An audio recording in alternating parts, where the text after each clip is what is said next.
Hi guys! Nagpunta ako dun sa Asian store at nagtingin ako ng tangkay ng gabi. Ang isang tangkay lang, $4.16. Meron din $3.56. At meron ding $4.29. Super mahal at cool talaga dito. Pag naluto na yan, konti lang, baka isang kutsara lang. Kaya nagtanim na lang ako para mas marami ang tangkay nila na iluluto, ilalaing natin.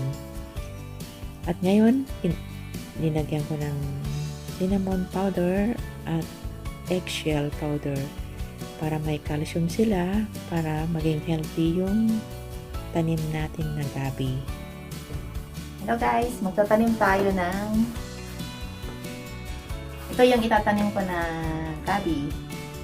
So, ang malalaki sila para paglaki nila, malaki din ang mga dahon. Kaya ito, prepare ko na yung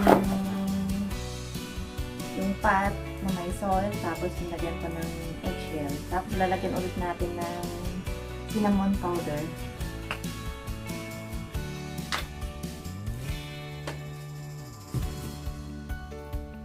So, ganito siya yung binili sa Asian store. So, itatanim ko ito.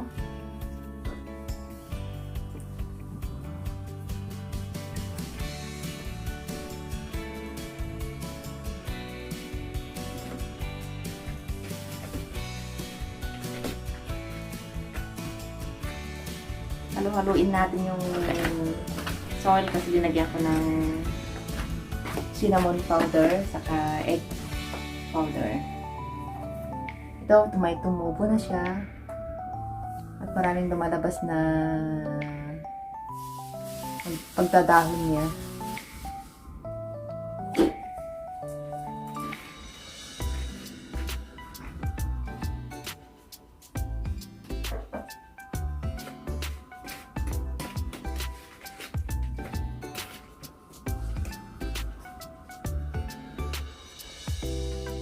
So, madali lang na itanim to.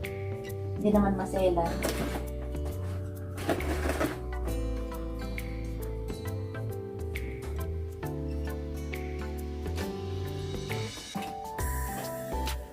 Paun lang sa lupa.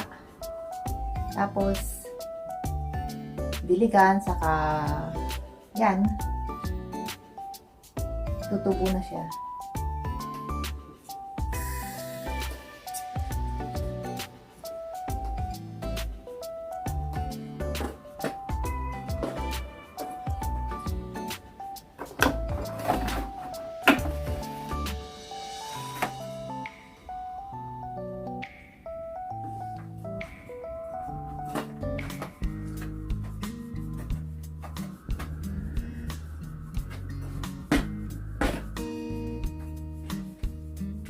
Para pag may maganda na ang panahon, para mas lalo silang lalaki kasi kailangan nila ng liwanag. Sa balcony namin, hindi masyadong naarawan. Pag mga 3 p.m. hanggang alas 7 ang yung araw niya. So, konti lang. Pero last year, nagtanim din ako ng gabi at dun sa vlog ko na tinataang gabi. Si Bernie ang nagluto doon. Magtanim ulit tayo para may ilalain tayo.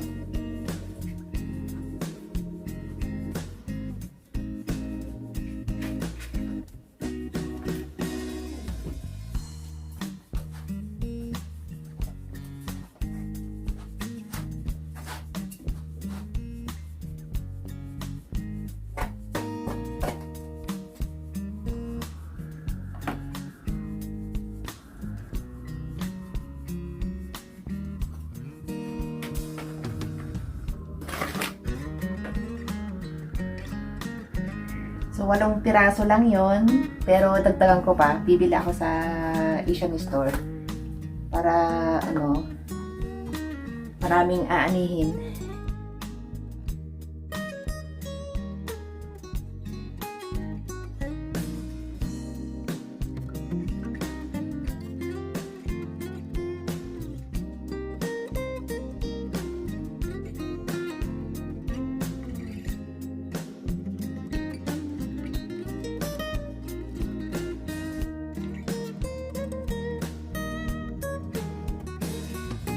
ito, numpisan ko na yung ano, may tumubo na siya. Ayan, may tumubo na siyang 3. Yung dati na iniwan ko na gabi, at tinanim ko ulit.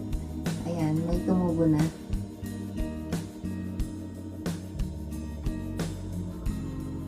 Unti-unti lang silang ano, lumalabas. Ayan.